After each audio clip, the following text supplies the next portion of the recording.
Welcome to Gaslit Nation, a show about corruption in America and rising autocracy worldwide. I am your host, Andrea Chalupa, a journalist and filmmaker and the writer and producer of the journalistic thriller Mr. Jones, about Stalin's genocide famine in Ukraine, which is now a graphic novel coming out in September with Oni Press and includes deleted scenes from the film. You can pre-order the book now to celebrate the launch of the Mr. Jones graphic novel called In the Shadow of Stalin, a book that took me 1 million years to get to you. I'm going to be giving away one signed copy every month for a year starting now in May to our Gaslit Nation subscribers at the Democracy Defender tier or higher who make our show possible, who keep our production team running. Thank you, thank you, thank you. You are our fuel. This month, we're giving a signed copy to Deborah, last initials NK. That's Deborah, last initials NK. On behalf of our production team here at Gaslit Nation, thank you, Deborah NK, and all who subscribe. If you want to be in the running to receive a signed copy of In the Shadow of Stalin, the graphic novel adaptation of my Mr. Jones film that includes deleted scenes, be sure to subscribe at the Democracy Defender tier or higher on patreon.com/gaslit. That's patreon.com/gaslit. The song you heard at the top of the show was The Fuel by Jerica Miguel. Acclaimed Americana singer-songwriter Jerica Miguel, they, known for her rootsy heartstring tunes, is a proud, non-binary queer artist who has released 3 studio albums. From the heartland of West Central Wisconsin, Jerica writes soul-searching songs that stir wonder and hope, aiming to connect the listener to their own heart. They have shared the stage with amazing artists including Dead Horses, Them Cooley Boys, and LeAnn Rimes. Yes, that LeAnn Rimes. Their latest record, Be Brave, was released in July of 2023 and is streaming everywhere.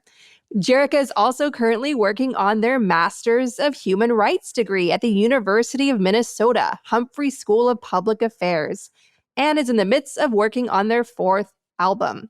Jerica provided this statement about the song.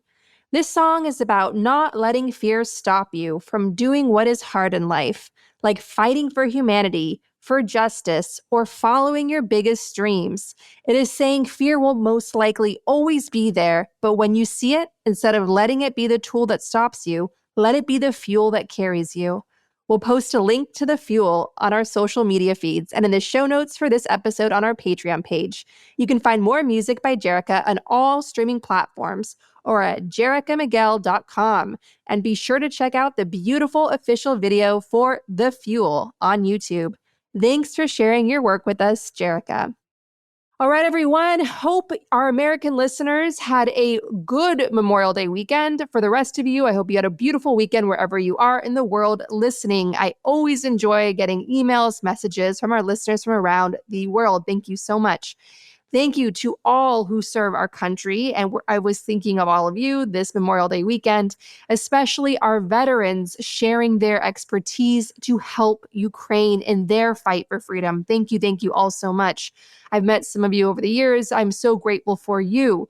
I spent this long weekend listening to the book Equality by renowned French economist Thomas Piketty. Highly recommend it.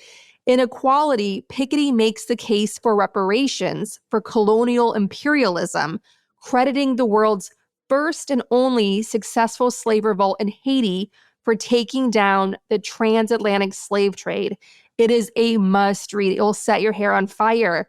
It also, there's so much I want to say about this book. I know in this age of oligarchy eroding our democracy, of all of the Wall Street giants lining up to get Trump elected, that is what a mental illness greed is. And they just want to live above accountability. They want to hurt us all. They want to divide and conquer. They want to weaken us. They want to have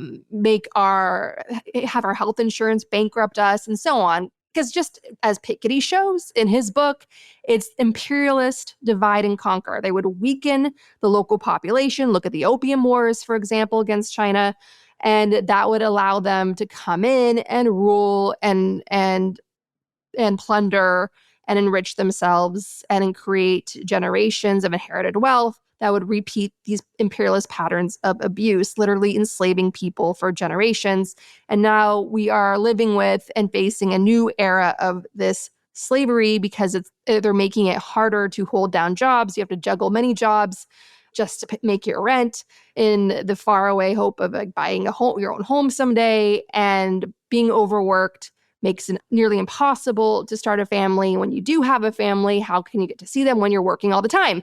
So if you want to have the whole historical long view of how we got to this moment in time and how the historic levels of income inequality are a breeding ground for authoritarianism, definitely listen to Equality. I like to listen to my books. I walk, I get my nature therapy in while I'm being filled with this horrifying knowledge. But I highly recommend, however you devour your books, Thomas Piketty's Equality. That very much put steel in my spine and replenished me for this fight ahead for all of us, including my children, because I don't want them to deal with this anymore.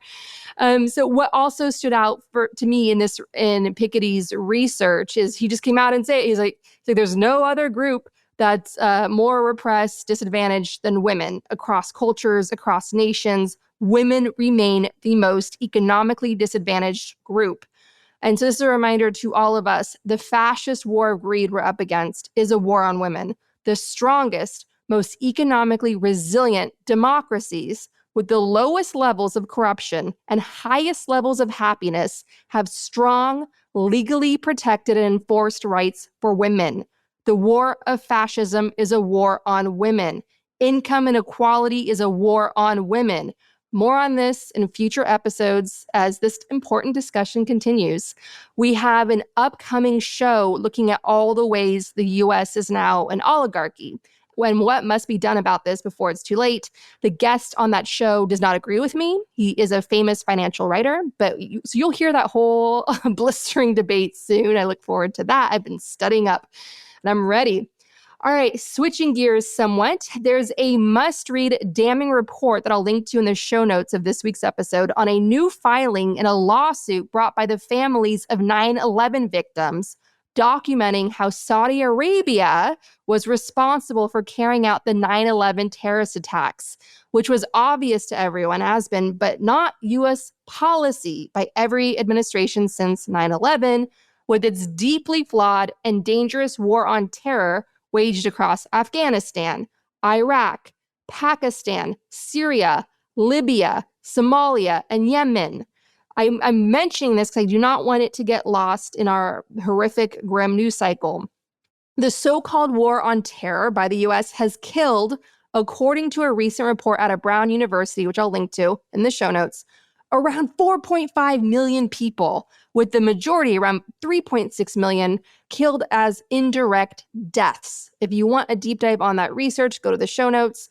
All of this makes clear Jamal Khashoggi was far from the first casualty of the U.S. selling out to Saudi Arabia. How could the Saudis get away with 9/11 for so long? We're going to ask our upcoming guest in the special live taping of Gaslit Nation on June 25th at 12 p.m. Eastern. That's Craig Unger, the author of several damning best-selling books, including House of Bush, House Assad, showing how Saudi Arabia bought off Republicans, entrenching their interests to divide the U.S. from within, and his follow-up bombshell, House of Trump, House of Putin, how the Russians learned from the Saudis to bring Trump to power, and his most dangerous book, American Compromise, exposing the Kremlin's decades-long plan, developing Trump into an asset, and how Epstein's transnational pedophile operation played a role. That live taping is exclusive to our Patreon community that keeps our show going, supporting our production team. You can get your ticket to the Gaslit Nation live taping on June 25th, George Orwell's birthday, by supporting the show at the Truth Teller tier or higher on patreon.com/gaslit. A Zoom link will be sent out the morning of the event. Thank you so much to everyone who makes Gaslit Nation possible. We could not make this show without you. Many of our guests in recent years have pointed to the far right in America building a decades-long plan to turn our democracy into a Christian nationalist dictatorship. In white rage, reaction to the landmark Civil Rights Act of 1964. They're close to succeeding, including with Chief Justice John Roberts coming from Reagan's DOJ, where he led the attack on voting rights under Reagan, now having gutted the Voting Rights Act as Chief Justice of the Supreme Court, the Mullah Court, the Extreme Supremes, with Justin Alito flying the Trump flag. Not in just one, but two houses now. We're finding out about two houses. And we're finding out that the Washington Post, in true Washington Post fashion, sat on this story and did not report it. Why? Because mainstream media in America is beholden to our ruling oligarchs, our ruling power structures. They practice access journalism. They will protect their access to power at the expense of our democracy. Doesn't mean that there's not excellent reporters, quality, credible, trustworthy reporters at these newspapers, but the power structures remain intact. And it's all going hand in hand with hedge funds, with Silicon Valley, the Wall Street of the West, chipping away at newsrooms, destroying the news, making 2023 the worst year for media layoffs since the economic crash of 2008. And that's a crisis for democracy, with these newsrooms shrinking across America and so many excellent reporters out of a job, pushed out of this industry when we desperately need more watchdogs and anti-corruption journalists. You really cannot feed your kids getting $200 for an article that takes you weeks of reporting and investigation. So what are people doing? They're being pushed into corporate America. They're being pushed into PR. They're being pushed into whatever they can scramble together to make their mortgage. And as a result, our democracy is paying the price for that. And so when you have Washington Post funded by an oligarch, owned by an oligarch, that is killing stories like this and holding up stories on one of the justices on the Supreme Court, proudly showing a Trump flag while ruling on cases involving Trump, including his violent attempted overthrow of our democracy. I mean, this is what the Washington Post has done for years. I mean, they did this to my sister back in 2016. Alexandra Chalupa, who was an independent contractor working for the DNC, who warned both parties, Democrats and Republicans, that if Paul Manafort was here running Trump's campaign, that meant the Kremlin was here running Trump's campaign. And she's since been vindicated by the Mueller report, by the Senate Intelligence report, which was bipartisan, which he testified for countless hours in a skiff. And WAPO did a big article on her back in 2016, sent a photographer to her house, and they still killed the story. They killed the story, and that would have ran in 2016, days before that election. So you want to talk about Trump and his hush money case, an election interference case. Our mainstream media engages in election interference too by holding my sister's story, because likely somebody in James Comey's FBI told WAPO to kill it. And so they did, and that story never ran. That is what we're up against. Thank you to everyone who supports independent journalism, especially in these very, very, very tough times.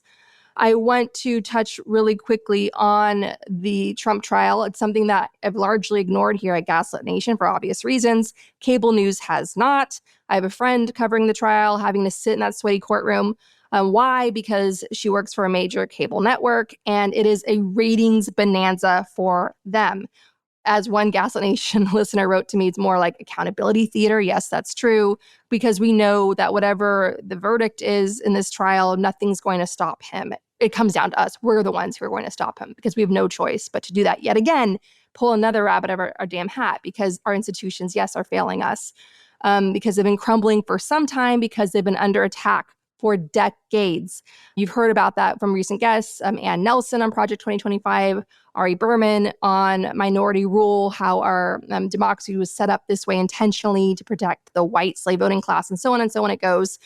And even, Frank Zappa, the rock star, knew all this and tried to ring the alarm on it. I'm going to play this incredible clip back on CNN's Crossfire in 1986 of Frank Zappa talking to a bunch of creepy old white men who look like the Bobs in the Mike Judge film Office Space.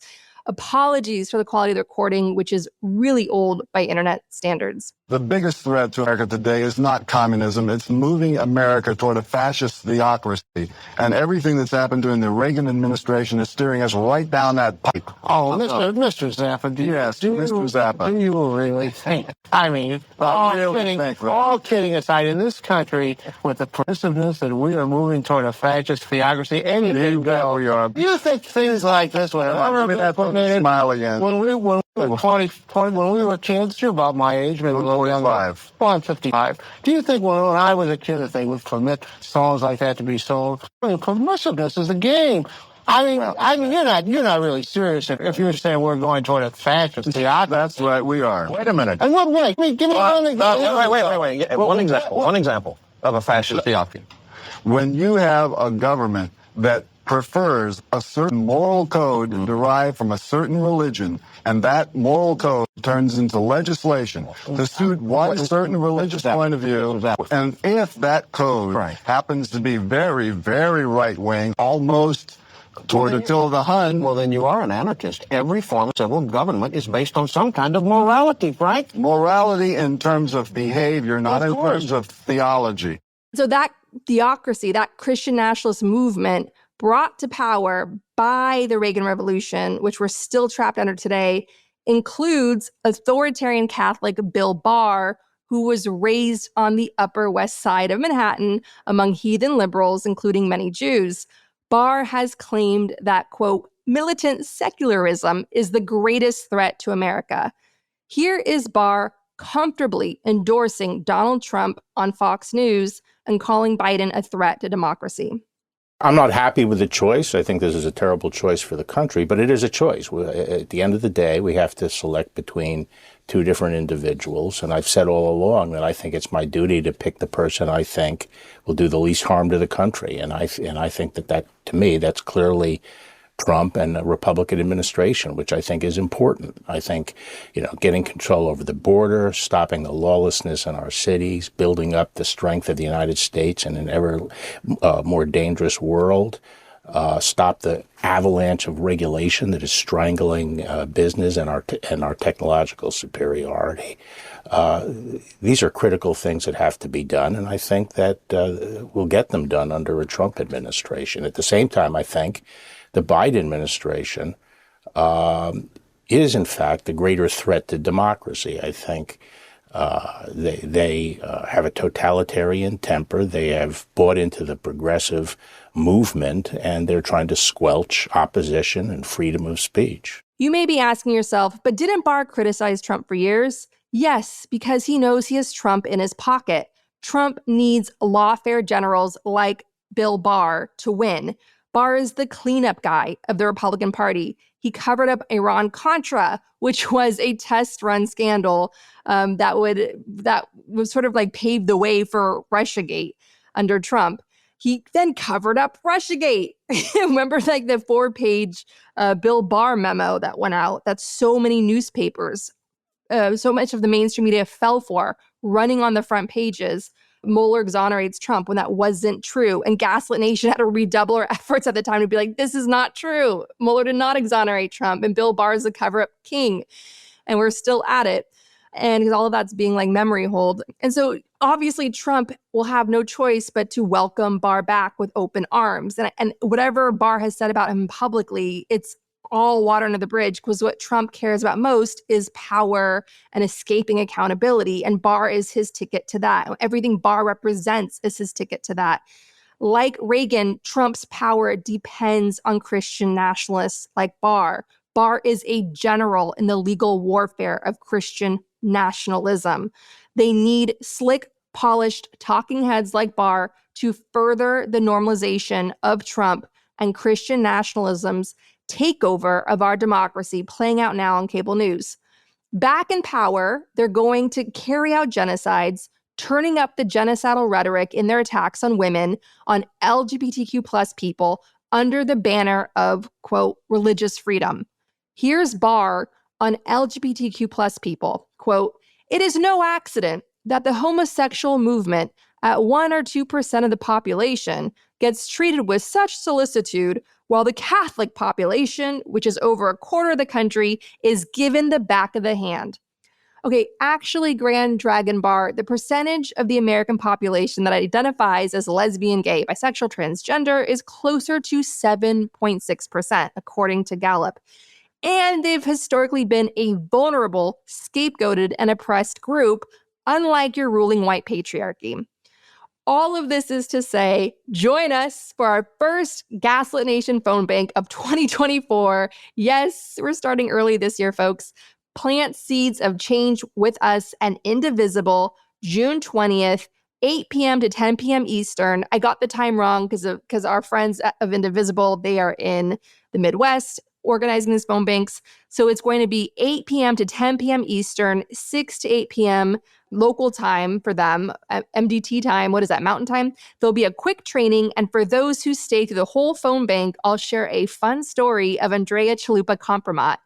In the very first 24 hours of announcing the event, 45 people signed up in the first 20. I haven't checked the latest sign up because Indivisible is running all that with us, for us. And so I'm sure more folks have come in. So it's going to be a great crowd, a big party online, a big virtual party, phone big party. I love these things because I get all my anger out, calling up total strangers and going, we need to talk. All right. So if you want to sign up for that, look for a link in the show notes for this week's episode. Now, this week's bonus show coming out on Saturday on Patreon for our subscribers of the Truth Teller tier and higher that make Gaslit Nation possible. We're running an extra long show for you, responding to your comments about Israel and Palestine. And that show includes a discussion with the Kremlin File ladies on the making of Vladimir Putin. Look out for that Saturday. It was supposed to run this last Saturday, but one of the Kremlin File ladies did not use a microphone when we recorded. I will not say which one, but it was Monique. And she has since been sent to a re-education camp for doing that. Through all of my tearful Twitter DMs, I've been sending her like, why didn't you use a mic, Monique? Why? It's a really good discussion. Our wonderful production manager had to give it an extra scrub. So now the audio is great for you and ready for you this coming Saturday. That's going to be a very chilling discussion on the making of Vladimir Putin, as well as comments from our listeners on Israel and Palestine and responding to our recent coverage. Thank you to everyone who comments and writes in about the show. I read everything. I really, really enjoy connecting with all of our listeners around the world. Thank you, thank you, thank you so much. For an update on Israel and Palestine, Israel in recent days bombed several refugee camps, including in Rafah, killing dozens of refugees. One of the worst horrors to come out of this war so far is a viral video of a father holding up his beheaded child, a beheaded baby. That is not Hamas propaganda. Yes, Hamas is the worst, and no one wants to live trapped under Hamas, including the Palestinian people who lost elections after Hamas came to power nearly 20 years ago. But there are international laws that Israel is blatantly ignoring, as the ICC's ruling made clear. If Ukraine waged war this way, Ukraine would lose funding. Israel must be held to the same standards as Ukraine or lose all U.S. funding, which obviously won't happen because instead Congress is having Netanyahu, now a certified war criminal, address Congress, the people's house. That is such an obscene thing to happen. It's like we're going to need national therapy to get through that. That's like having Putin or the head of Hamas address Congress. Like, these are war criminals. They do not deserve to be legitimized like that. And I understand that Congress is pretty much in control by Christian nationalism that sees Israel as its path to bringing Jesus back. We've covered that on recent episodes. But Biden, Blinken, Jake Sullivan, it's like there's all carrot and no stick with Israel. And I want to remind my listeners, with so much at stake right now in the world, including the lives of children, including the continuation of trauma of Palestinians and also Israelis, more needs to be done on Biden and his administration to hold international law. Or what morality do we have? Or what sort of moral standing do we have in trying to stand up to Putin and his war crimes? What chance is there to hold Putin and his mass murderers, his child rapers accountable for their war crimes if we can't even do it with our ally Israel? So it is okay for us to fight like hell to protect our democracy in 2024 from Trump and his Christian nationalists who want to unleash hell on earth, who want to imprison us in our bodies, who will have a horrible date rapist dictatorship where they will have their pedophile sadist agents in place, choosing whoever they want out in the crowd and having their security forces bring them in and doing whatever they want with that woman or child or whoever, just like Gaddafi did when he was in power. Like, that's what we're headed towards, is some cruel, sadistic dictatorship unlike the world has seen. Well, actually, no, it's going to be like any of the cut and paste any of them because they're all sadistic and cruel. But I know that's what we're headed towards. But if we don't hold Biden and the Democrats accountable, then we're already living in a one-party state now, aren't we? So it's okay to raise our voices, to call for an end to genocide, to contact your members of Congress, to show up on their doorstep of their offices, of their staff, and say, I don't want my tax dollars to pay for what one Holocaust survivor on Fareed Zakaria brilliantly laid out a case of genocide. It's genocide. And I'll link to that must-watch interview in the show notes of this week's episode. So we can fight for our democracy. We can fight to stop Trump from coming to power, yet again, with Russia's help in the 2024 election. And we can demand better of our elected officials right now, because if we don't, we've already lost our democracy. All right. And if you disagree with that, you know where to write me at gaslitnation@gmail.com. And thank you to everyone who writes in. I want to draw your attention to an incredibly chilling investigation by The Guardian. It is looking at the years-long campaign by Netanyahu's criminal, corrupt government, unleashing all of the tools, including cyber warfare, by Mossad, all the spying units of Israel security forces against the ICC and its leading officials and prosecutors to try to undermine and stop their war crimes investigation, which was recently announced on basically laying out the whole case of war crimes being committed by Netanyahu as well as Hamas's leadership.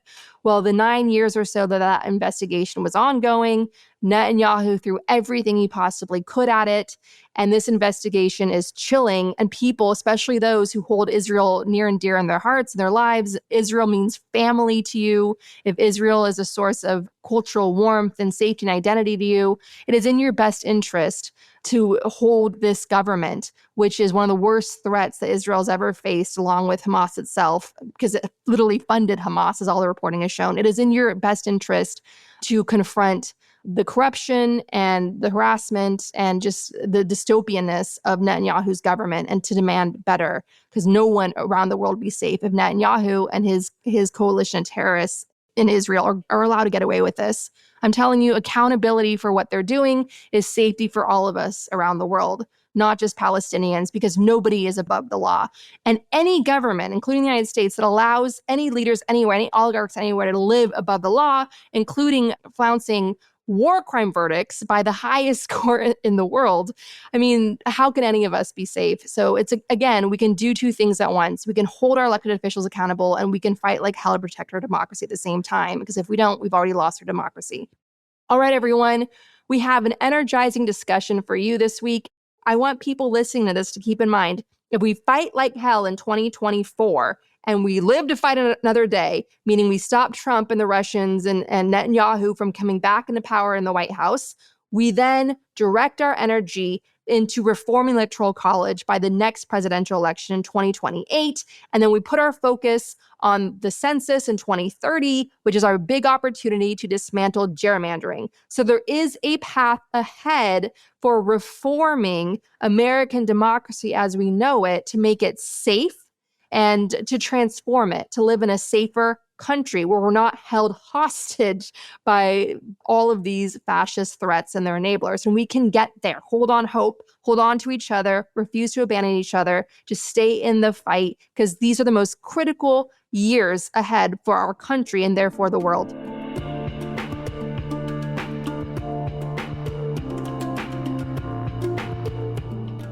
All right, everyone, we are here with Alyssa Cass of the National Vote Pact.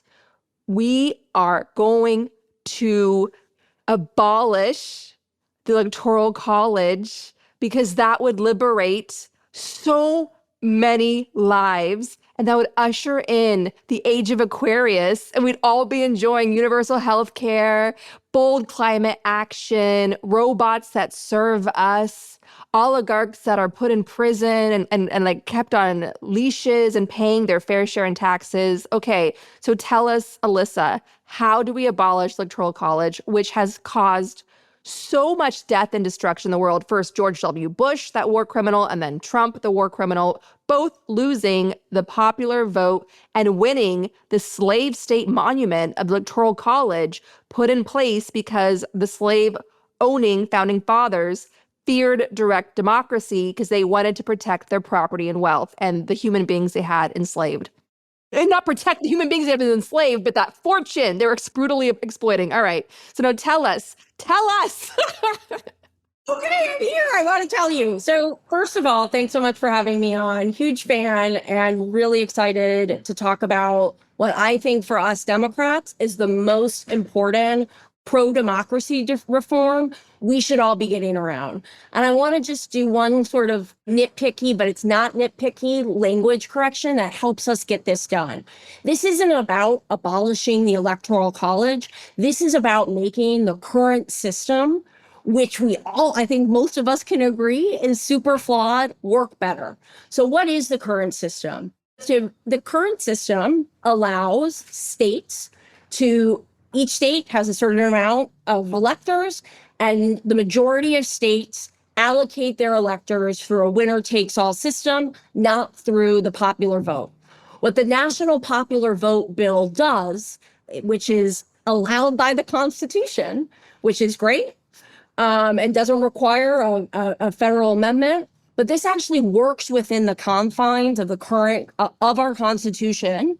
And Article 2 that says states may allocate their electors whichever way they want. And what we believe and what 17 states plus the District of Columbia believe is that the best way to do that is to do that through a national popular vote. That each state awards their electors based on who wins the national popular vote. And just taking a step back and talking about kind of the pro-democracy promise of the national popular vote, like, I think that's a good place to start. Despite nonstop wall-to-wall coverage of the presidential election, 4 out of 5 American voters will be ignored come the general election this November. And 2024, I think you and I agree, and most Americans agree, should be the last election where this is the case. You know, when you ignore people's voices, when just only a few thousand votes and a handful of states matters, the outcome isn't pretty. You know, look around. The current system leads to divisiveness, allows battleground state courts to pick president, and doesn't honor the fundamental principle of democracy that every voter should count equally in presidential elections. And it doesn't have to be that way. And there's a plan to fix it. And that plan isn't an academic fever dream. The national popular vote is imminently achievable and has already been passed by 17 states plus the District of Columbia. So already we're at 209 out of 270 electoral votes. Never again do we have to have a president who loses the national popular vote. And by a 2-to-1 margin, American voters favor a national popular vote for president. And the national popular vote bill is the only credible way to deliver it, and deliver it sooner than we think. At its core, the national popular vote bill advances the principle of one person, one vote when it comes to electing the president. And there's nothing we can do that would better strengthen our democracy than enacting this plan in additional states and having it take effect for the next presidential election in 2028. This is the biggest systemic reform that could remedy the problem of divergent elections, like we saw in 2016 and 2000, where second place candidates were elected to the office. And I'll stop filibustering there for a second because I've said a lot. But it's because I'm really excited about the potential here. I'm a Democratic political strategist and an advisor, a national advisor to National Popular Vote. And I think we as Democrats, we are the pro-democracy party. But sometimes we don't exactly know how to express that, right? We have a president, Joe Biden, who has made protecting and defending democracy a core component of his and our platform. He's running on it again this year. But at the moment, it's not clear that Democrats' promise to safeguard democracy will galvanize voters. A Gallup poll I think about showed that just 28% of US adults are satisfied with the way democracy is working in the United States, a new low. Another Economist YouGov poll found that only half of Americans under the age of 45 agree with the statement that democracy is the greatest form of government. And although we Democrats have spent years making the case that democracy is in peril and that we're the party working to protect it, it seems like many voters either don't see it as an urgent issue or don't buy the idea that we're especially well to handle it. I have theories on why that might be the case, despite efforts that have been really important, like calling for the passage of voting rights legislation that has long been and will probably continue to be deadlocked in Congress, shoring up election infrastructure, passing the Electoral Count Reform Act, all important. We Democrats have communicated that the larger plan to defend democracy pretty much begins and ends with defeating Donald Trump and Republicans. But it doesn't have to be this way. If Democrats want voters outside their base and our base to believe that we're committed to defending democracy, and for those voters to be motivated by this issue, we need to expand our case beyond the threats posed by Trump and the Republicans. I think all of us in the Democratic ecosystem must mobilize around clear, actionable efforts that will demonstrate to Americans that we're truly invested in improving and strengthening democracy over the long term. And there's no better way to do that than us all getting behind the National Popular Vote bill and continuing to pass it in additional states. And we're really close. 209. That's how many electoral votes you have. We're at 209 now. Plus, I will pull up I am not a numbers gal. Sorry, let me ask you, do those states, those 209 electoral votes, are those states pledging in this election, once they accept the PAC at the state level, does that mean that every presidential election, they are accepting the popular vote? So they passed the bill, but it wouldn't go into effect until the compact in total reaches 270. Oh, I know. But that's a whole other case. I don't think we necessarily want, we saw this, this was, a Supreme Court case, right? Having states choose willy-nilly how they allocate their electors, that could open a whole other can of worms we don't want. And also, the goal is to achieve a national popular vote. That can't happen until there are a number of states whose Electoral College votes add up to 270. Right now, we're at 209. We're really optimistic about what can happen in Michigan. That's another 15. Oh, yeah. And I would note, Michigan is the only Democratic trifecta state that left that hasn't passed the national popular vote. So we really want Michigan to pass that this session. Not only is it another 15 votes, but a big battleground state saying, hey, this doesn't make sense. And also my suspicion, if you live in a battleground state like Michigan, I think you're pretty goddamn sick of getting 100 pieces of mail and not being able to watch TV because it's President Trump. Oh, I phone bank into all those states and they hate it. The nicest people, you hear these really nice Midwestern accents go, oh, I got it, just hanging up on you really kindly. Legislators, give your constituents relief from all of the endless mail. I think it's not only the right thing to do for our democracy, but I think it's the right thing for them to do politically. Okay, so what about the Supreme Court? What are the safeguards there? So we know that it's been packed with mullahs, with like Fox News mullahs. What will happen once you get to 270?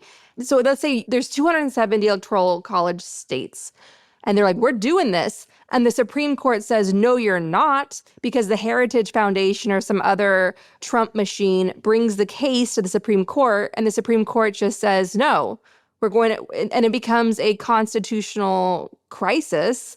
And they claim that there's a coup against democracy, but really it's democracy in action. Many people harbor the incorrect notion that the method of electing the president is fully specified in the US Constitution. This is a fundamental misconception that leads to the incorrect conclusion that changing the system of electing the president requires a federal constitutional amendment, or that an interstate compact like this wouldn't pass Supreme Court muster. The Electoral College, to be clear, is in the Constitution. However, the method of choosing its members is not in the U.S. Constitution. Ooh, that's a loophole. Let me read what the U.S. Constitution actually says. Each state shall appoint in a manner as the legislator therefore may direct a number of electors. So yes, generally speaking, me as a progressive Democrat, all of the textualists on the Supreme Court give me a lot of anxiety, not on this issue. The most textual, by the book reading of the Constitution says MPV, national popular vote. There are not constitutional issues. The sort of constitutional arguments are usually thrown out by people who are against this and unsophisticated on both the Constitution and what MPV is about. So what other states, so Michigan may join with bringing in 15, which would bump us up to 24. Yeah, so we're at 209 because Maine just passed this in April. Michigan would add another 15. And then there are a bunch of states where this has already been passed by one chamber. Wow. That includes Arizona, Oklahoma, Arkansas, Virginia, and North Carolina. I think, listeners to your podcast, might have questions whether this is moving forward in Oklahoma. But places like Arizona, Virginia, North Carolina, and again, Michigan, where this has already been passed by one chamber. And I should note, in most states where this has been passed, it's been passed with bipartisan support. In Maine, there was both a Republican and a Democratic sponsor of this bill. I've been working with the National Popular Vote organization for some time, and we're a combination of Democrats and Republicans. This is not like a Democratic only initiative. This is one of the few electoral forms that actually has bipartisan support, and that's not made up. That's not a talking point by me. That's in all of these states. You see Republican support for the National Popular Vote bill in their state. And the research supports it. For your listeners who are thinking about, how to talk about this, right? The Pew data is, I think, really compelling. You see strong bipartisan support for this. A majority of moderate and liberal Republicans, 63%, say that they would back the country moving to a popular vote for president. And amongst all Republicans, that number is 47%. Up from 37% in 2021. There is real bipartisan support for this. It's not a talking point. It's not a pipe dream. It's very real. Okay, great. Well, it makes perfect sense because, Bush and Trump just ravaged so America's standing in the world. And I know they got their tax cuts and that's all great, but it's also been just a disaster and on so many fronts for so many people. The last time you were on the show, you were here with Melissa of the States Project. Yeah. And you guys were talking about all your work with the miracle worker of the States Project, which has done so much heavy lifting in building progressive infrastructure on the ground in key states. And that was like a big blue wave organization. Including on this issue. That's what I was going to ask you, because if the States Project is already on the ground in these key states, and I know from interviewing Daniel Squadron and Melissa on our big Virginia episode where we destroyed Youngkin, destroyed him. We did what we needed to do in that election last fall. And so if they already have that infrastructure in all these key states, how are your organizations working together to ensure that you get the remaining electoral votes to get to 270? So we do a variety of things. So in every state that we work in, we develop a SWAT team of national and in-state partners to move this legislation forward and to have the conversation with state lawmakers that we need to. The States Project has been a critical part of that effort. I remember that was how I first got introduced to this issue. The National Popular Vote bill was in the States Project model library, and they've been a huge champion of this on the ground in all of the states we're operating. And the States Project, an incredible national organization that I'm so proud to have worked for, and am like so blown away and a little offended by how big they've grown without me. They just took off as soon as you left. But they have been a critical partner and continue to be. This is probably one of the best conversations I've had in a while, because all of my guests have been like, let me tell you about Project 2025. And I'm like, oh, I need to just talk to, we need to get rid of the Electoral College. All of my interviews have led me to this one. And it's just, if we can pull this off, that would just, we would be liberated. It's like the shackles of slavery around American democracy choking all of us. And what sort of pushback are you getting from the far right Christian nationalist conspiracy out there? The Koch political network and all that dark money. How are they coming after you guys?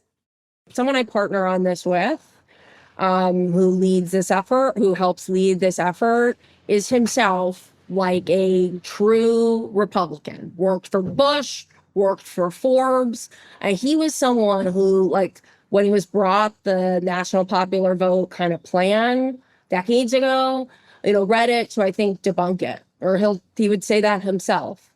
When you see what this would really do, it's so eminently reasonable that it's really hard to stand against it. That even if you aren't a reasonable person, like, what are the arguments against this? You don't want the person with the most votes to be president? There are lots of things that you can take that are totally crazy and convince voters they're not. This is really hard to make one of them, which is why we see Republicans supporting this, like the former Michigan Republican state party chair, who was almost the national RNC chair, is behind this. And you see Republican support, look at the numbers I just read you, that over 60% of Republicans support a move to the national popular vote. That's amazing. Do you think the growing Republican support comes from the sort of never Trumpers exacerbation with the system and wanting to Trump? Because what's the proper word? Like, neuter the Electoral College, overcome the Electoral College? I think it's reform the current system, it's reforming the current system. Reform the Electoral College. So do you think that this growing Republican sentiment and support for reforming the Electoral College, is that coming in reaction to Trump and the extreme Republican gerrymandering that primary after primary rewards all of these MAGA extremists? Are there the moderates, the independents that finally want to take back some power and some sanity? I think I would answer it in a slightly different way. And that is, look, no matter what your ideological leaning is, if you are the most right or the most left, no one likes having their vote not matter and their voice not heard. No one likes not being seen and not being listened to. You see that in your personal. If I ignore my boyfriend, he gets pretty angry. If you ignore the 4 out of 5 American voters, they get pretty angry and want to be heard. National popular vote is the way for them to be heard. Right, because obviously if you're a voter in Arkansas, you get skipped over by these presidential campaigns. Yes. They make one stop to raise money, and then they all saturate Pennsylvania and the rest of the Rust Belt. What unites, why I think you see such broad support is if you are, if you've got 6 Trump flags in your yard in Arkansas, or if you're wearing a pink pussy hat in New York City, your voice and your vote are ignored. no one likes that. It's a lot like being in Russia, to be honest. It's like, why vote when, it's like, but at least you have the local elections that matter. That's why you have to vote. And yeah, so what is next for your organization? What are your immediate goals now through the 2024 election? And in 2025, what should we be on the lookout for? So I think 2024 is an incredible opportunity to to point out the most obvious thing, because unfortunately, there are so many scenarios that I think we can all envision today that's going to create a groundswell for change. This election is coming down to a handful of states. Like, look, let's talk through those scenarios. One, I think we can all envision that a single state comes down to one tipping point state, and how one state Supreme Court rules in that's crazy and will strike people as crazy. Like, the litigation and lawsuit potential in this election is so high. Like, that would create, and if something like that happens, that creates a groundswell for change that I think propels us over the finish line to make 2024 the last non-popular vote election and change that for 2028. I think that there are lots of scenarios where there is a divergent election, or there's a scenario that we see both campaigns, Biden and Trump, really taking seriously, which is a tied Electoral College scenario. We see there are all these headlines about what's happening in Nebraska, like the Republicans trying to take away in Nebraska, there's one part of the state that traditionally votes Democratic, and Republicans really want to change that, and Democrats are fighting with all of their might to make sure that doesn't happen. That is because all of the smart people, strategists of which that exist on both campaigns, see a very real world where we're at 269. That would be, just imagine, like, we think Bush v. Gore was horrible and tore our country apart. 269, in this election, the country lights on fire. And that creates, and hope that doesn't happen, but there are so many scenarios that create a groundswell for change. The level of dissatisfaction with our democracy, with our political system, it's at such a high degree that at some point the dam breaks. And I think the dam breaks in 2024, and that this is the last election where the president who is not chosen through a national popular vote. Okay.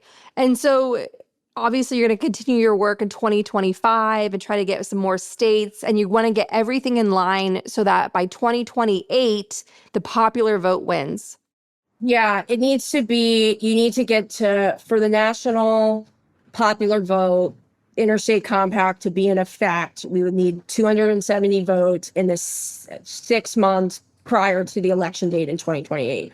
We're really close, and we certainly have time, and think all of the factors are in place to push us over the finish line to make sure that this is the last election under the current system. And so we have to, through the States Project, which I'm part of a group, the State Fair, which I'll link to in the show notes for this week's episode. So through the States Project, we have to make sure that Democrats and sensible independents and Republicans hold power in all the states that we need to get to 270. And we need to go scorched earth. We need to go with the SWAT team to get that legislation passed in these states. And then we need to get the meanest Ulysses S. Grant, Nazi hunter lawyers to defend all this from the Supreme Court, because they're going to be mad. They're going to be mad. Alito's going to put that flag upside down again. I think, I'm not a lawyer. I think that the constitutional case here is pretty cut and dry, and all credible experts, legal experts, agree with my assessment of that. But I think that one of the most important things we can do across that progressive Democrats at every level of government, from the grassroots to the tippy top, need to get behind NPV as the National Popular Vote bill as the most important and achievable electoral reform. Let's stop talking about pipe dreams. Let's all align around this being a priority. in our platform. I want to hear every member of Congress talking about this. I want to hear every state legislator. I want to hear every Democrat who runs a democracy or voting org should be talking this way. Having that sort of consensus and embrace of Democrat, like we Democrats, we love a silver bullet. This is it. This is one of them. Let's all get behind this. That's game changing. What can people do listening? I mean, I already mentioned they can join me in the States Project and work with groups like mine in the States Project to build power in these states that we need. But what else can people do listening that want to make this finally happen and be in place for 2028? So first, I encourage everyone to go to our website, nationalpopularvote.com. There are tons of ways to get involved and write a letter to your elected officials at every level of the ballot. If you're in a state, and I think in particular, if you're in a state like Michigan or Arizona or Arkansas or Virginia or North Carolina, you should be loudly telling your state lawmakers to get behind this bill and to pass it. Yes. And there's no disagreement amongst, most reasonable state lawmakers that this is a thing that they want to do. We don't struggle to convince them, but it does need to be moved up to the front of their mind. State lawmakers have a lot that they're doing. Most state legislative chambers are not full-time bodies. When state lawmakers are in session, they need to hear from their constituents that this is a priority for them. That's game-changing and really easy to do. I'm so excited. This is wonderful. So I believe in this. I believe we can do this. Alyssa, you were involved in so many initiatives. You are on the ground in the progressive grassroots and working with so many great elected officials and organizations. In this dark time, in this make it or break it, yet again, election for our democracy, what keeps you fighting? Like, what sustains you in your work? Finding projects and people that I do think can make a difference, and they're hard to find. And for me, National Popular Vote is one of them. Look, I'm a Democratic partisan. I will fight tooth and nail in congressional elections and presidential elections, whatever it is. And oftentimes that work, while it's important, doesn't give me joy on a day-to-day basis. Like trashing Republicans to the New York Post is an important thing to win elections. It makes me feel not great as a human, but this does.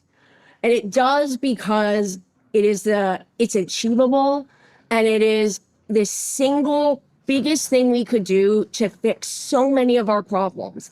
With a snap of a finger, does it remove hyperpartisanship? No, but it alleviates it. With a snap of a finger, does it make every American who feels unheard or disenfranchised believe that they're heard? No, but it does a lot to it. And getting behind, I think a lot of people feel that no matter what they do or what we get behind, it doesn't matter. NPV is such a strong counterfactual to that. This has been the work of decades, and we're now at 209 out of 270 electoral votes with a clear path to reaching 270. That should give people a lot of hope. It certainly does me. So let me tell you this. Why don't your organization have someone come on every single year through 2028? And then let's get this passed. So give us an update every year.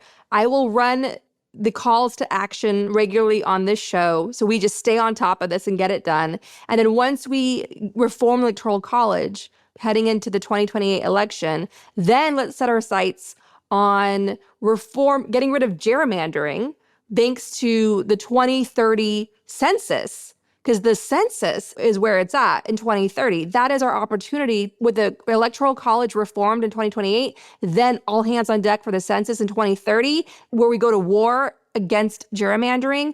We will be living in an all-new America, and the KKK will be back hiding under their hoods where they belong and not out in Congress and not in the state houses. That's what we need. Yeah, well, I'm here to formally accept your offer to come on, me or one of my friends, every year. Thank you for your support. it's huge. Motivating the grassroots and your listeners are the way we get this done. So thank you for the opportunity today, and I look forward to seeing you next year. Absolutely. Another world is possible, and we're going to build it. Woohoo! Let's do it. I am not the fear that eats at me. No one ever lives when they let fear take lead. I have hopes, I have goals, and I have many dreams. So why cannot let the fear destroy me? No, I cannot let the fear destroy me. Let it be the fuel and not the foe that ignites the life I was always meant for. Let it be the fuel and not the foe that ignites the life I was always meant for.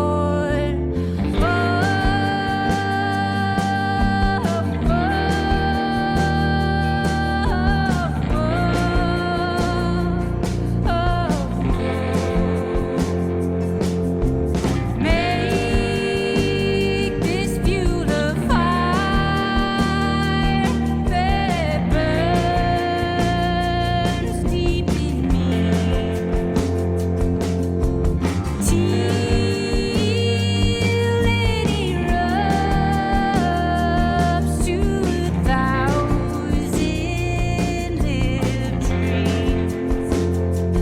Let it be the fuel and not the foe that ignites the life I was always meant for. Let it be the fuel and not the foe that ignites the life I was always meant for.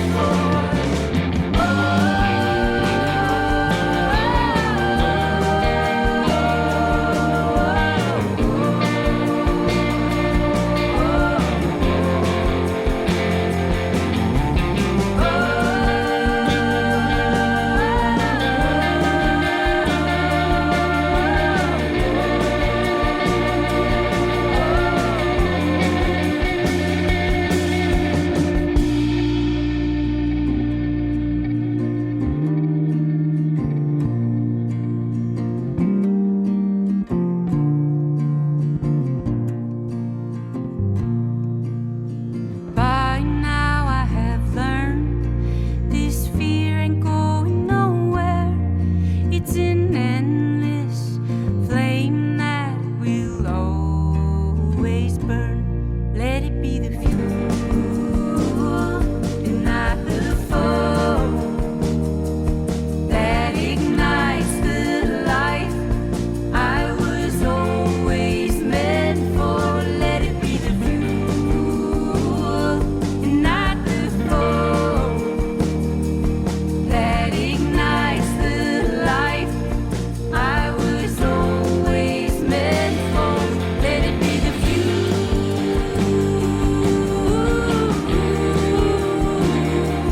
not the foe, not the foe. Let it be the fuel,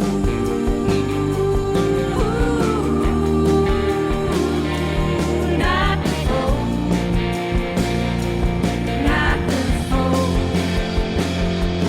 Let it be the fuel, not the foe that ignites the life I was always meant for.